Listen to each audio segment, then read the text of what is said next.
na napakaamo sa mga Pila tao. man eh. At syempre, hindi mawawala ang mga leon at tigre na meron ding iba't ibang lahi. Binuksan sa publiko ang Animal Sanctuary noong 2015. Kasi syempre, sa subdivision lang ako nakatira.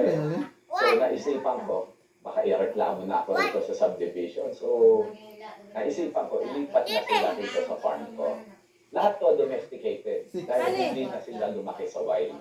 Pero hindi sila tame. Domesticated lang. So nasa kanila pa rin yung pagiging wild instinct nila. So nandoon pa rin yung instinct nila na to survive. Kanya kami rito, lahat ng tao, so pinapractice nila yung safety.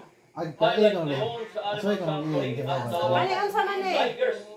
Ito ay crossbreed ng lalaking leon at babaeng tigre. Nung pumupunta na yung mga tao, parang nakukulangan sila, puro tiger, puro lion lang nakikita nila.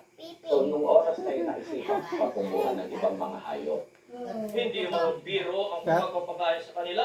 Mga ordinary tiger and lion, 10 kilos a day lang. Pero dito, Balik-balik. mga to, sila bimoy, Wa pa matahuman. 20 kilos a day. Kani pila man sa man pila man eh. Suportado rin ng pamilya ni Mario ang kanyang kagustuhan na mag-alaga ng mga hayop katulad na liver. Dalawa yung mga anak ko. Lahat sila lumaki ng katabi nila, mga tiger. Sa kwarto, sa crib nila, kahit na baby pa sila. Pwede Ang na ano ko, pag-school na di. ang tao raw na mahilig Eskwela na sa kasunod hayop, na.